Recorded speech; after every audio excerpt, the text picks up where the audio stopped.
Alright, so we are headed to Salem.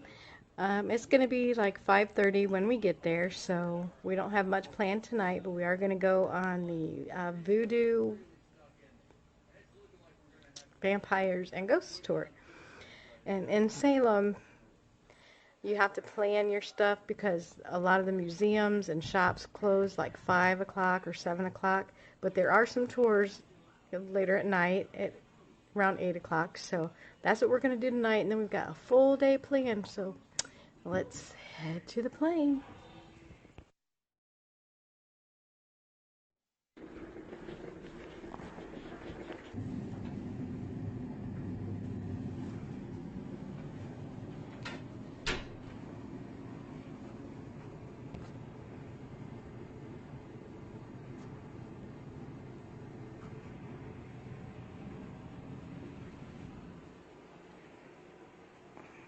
Spellbound tours.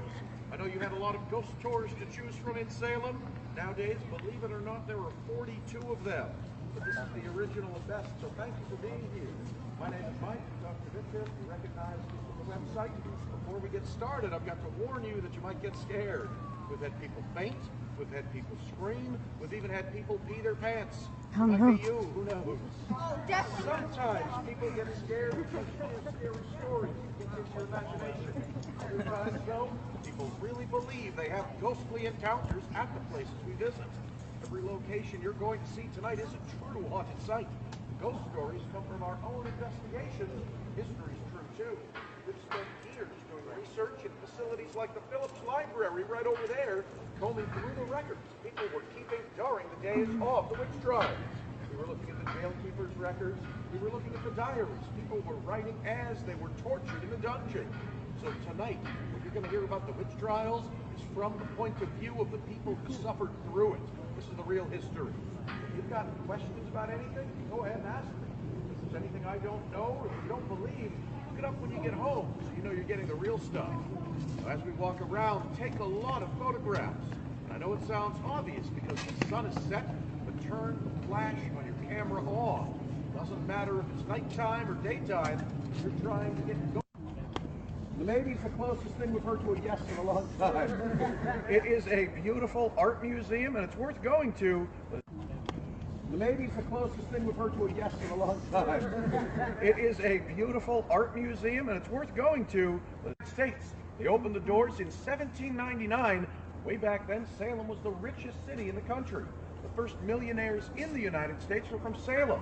There were wealthy sea captains and merchants that were making a fortune trading with China and India that wanted a place to showcase the amazing things they plundered from around the globe. That's why they opened up this museum. If you look in the old... On the ghosts, vampires, or the vampires, voodoo, and ghost tour. And my phone mysteriously died right in the middle of our tour, so I didn't get to video much. Today we are going to the Witch Museum, then we're doing the Witch Walk, and then the food tour. So I will see you guys there. Bye.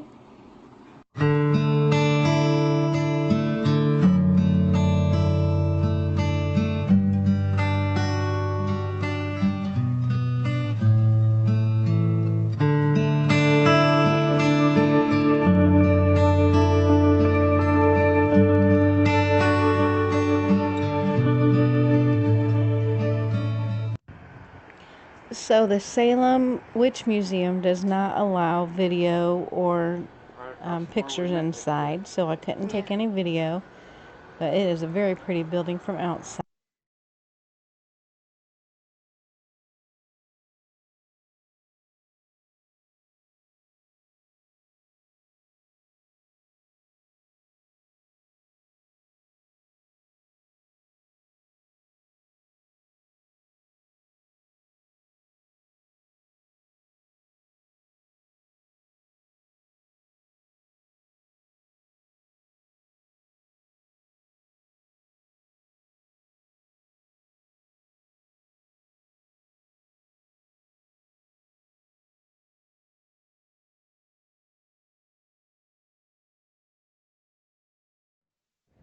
So this is the Witch Trials Memorial.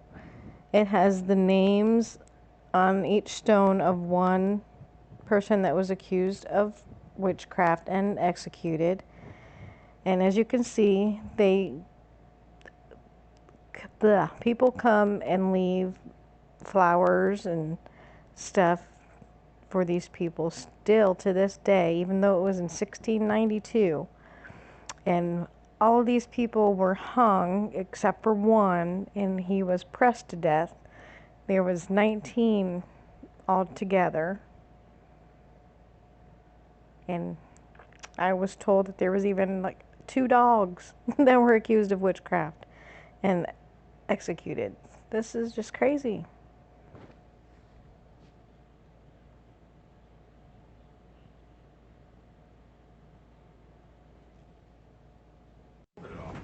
I know. Do what? Okay, I just want to clarify.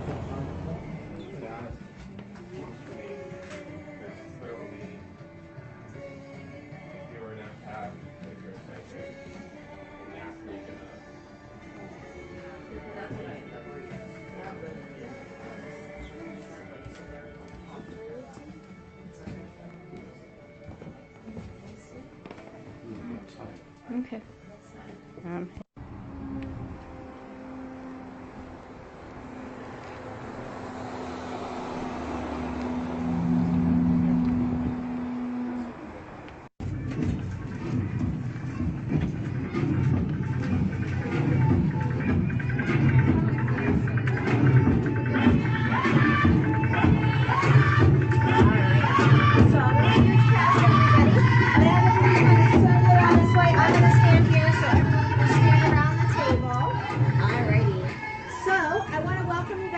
Salem Witch Walk again, and to Salem. Where are you guys from? Ohio. Oh wow, welcome. Texas, awesome. Well, welcome everybody. So this tour is about the practice of modern day witchcraft and the myths and misconceptions about it that have developed throughout time. We also do talk about the witch trials and how the witch trials influence the way we see real witches today. But this tour and its subject matter is talking about things that have developed over the course of thousands of years. This tour is an hour and a half long. That being said, if you have any questions about anything that I say or anything that you guys want to know, please feel free to ask me, okay? We've got a lot to cover and not a lot of time to cover it in, so please feel free to ask me as many questions as you guys might have. Also, a little bit about myself. My name is Sarah Frankie. I've been a practicing witch for pretty much my entire life. I'm a second-degree Cabot priestess. I'm also been a tour guide in this city for about the past 9 years. I've given almost every type of tour there is to do in this city. I've given ghost tours, I've given history tours, and I feel like this tour is a little bit of both. So if you have any questions about things that are not Salem Witch Walk related, please feel free to ask me those questions as well. I've also been featured on the History Channel and in a couple of books talking about Giles Corey and his lore. I'm also a psychic here in the city as well. So any questions about any of those things, please feel free to let me know. Oh, also, if you guys have the CW, I'm going to be on the CW next Tuesday. Sidewalk.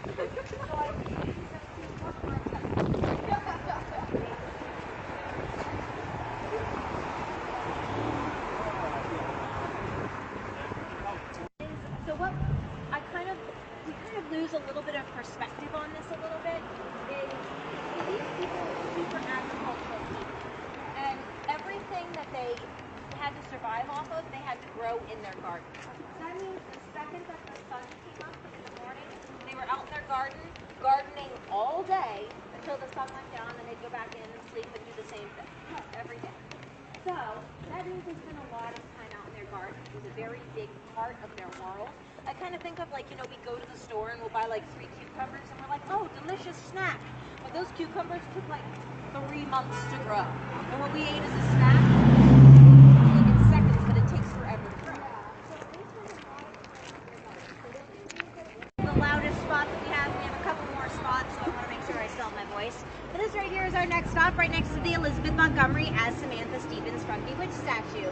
Now you might recognize this lovely lady from the TV show Bewitched. I know I grew up watching a lot of this television show. She's responsible for like 90% of my personality. The dangers of television, just kidding. But a lot of times you'll come down here and you'll take some awesome pictures of the statue, and someone will come by, it's always a local, and they'll start saying things to you like, why are you taking pictures of that statue? It has nothing to do with Salem or the witch trials at all. Actually, we have no idea why it's here. And then you're like, then why are you ruining my vacation for no reason? But there's a very good reason why this statue is here and why you should take tons and tons of pictures with it. And it's the same reason you guys are all here right now, whether you know it or not. One of the cool things about the character of Samantha is she was one of the first characters in popular media to portray witches in a positive light. A lot of times before this you had the evil Macbeth-like witches casting evil spells, but she was the kind of kooky lady who lived next door who had a really cool way of doing all of her chores. I mean, I don't know about you guys, but if I could wiggle my nose and my chores be done, I'd have the cleanest condo in Salem. Unfortunately, it's nowhere near that, but that's a separate tour. Anyway, in the late 60s, there was a fire in her soundstage. While they were rebuilding her set, they actually came here to Salem to film a few episodes here in Salem. When those shows aired, people got so excited about Salem and the witch trials, and the TV said there were real witches here in Salem. So all of a sudden, hundreds of people start coming here to Salem being like, hey, where are the witches at? And everyone here is like, please leave. It was a very weird time in Salem's history, and Salem's very ashamed of what happened here in 1692. So all of a sudden, hundreds of people are coming here and asking the locals about witches, and it made them feel pretty uncomfortable. But that's what prompted real witches to start coming here to Salem. Actually, soon after these shows aired, Lori Cabot, who's considered to be the official witch of Salem, came here to Salem and opened Crowhaven Corner. And soon after that, the Salem Witch Museum opened as well. So I don't know if you guys sense a theme, but if it wasn't for her coming here and filming her TV shows here in Salem, Salem probably wouldn't have the same tourist industry as it does today.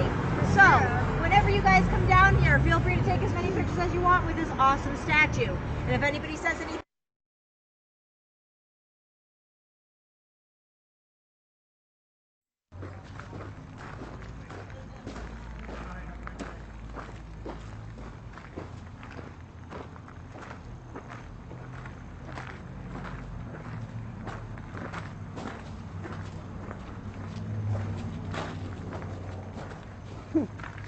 That's pretty cool.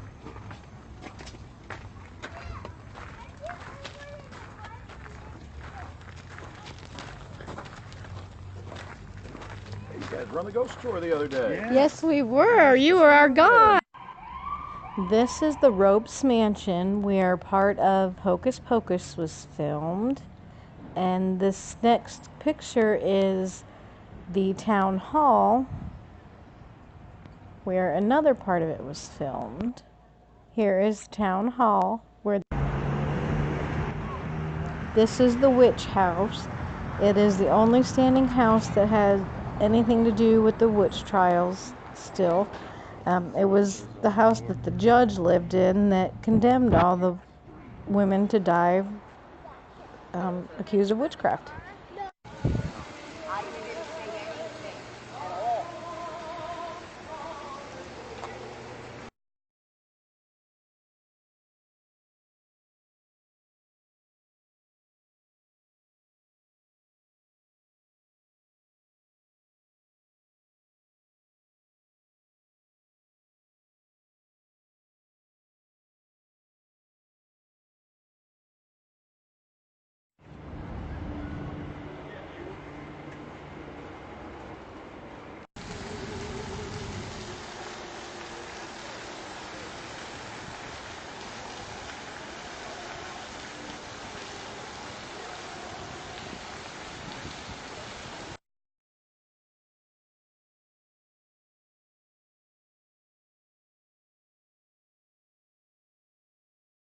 This includes large portable electronic devices. You may continue to use smaller devices as long as they are sent to airplane mode. These items must be secured in a seatbelt pocket or held securely in your hand. Please check around your seat here for items to discard and hand them to the flight attendants. For your safety, please ensure your seatbelt is securely fastened. We will be landing shortly. This includes large So here we are flying back home through a big old thing of fluffy clouds. It's so pretty. Bye bye, Salem. Till next time.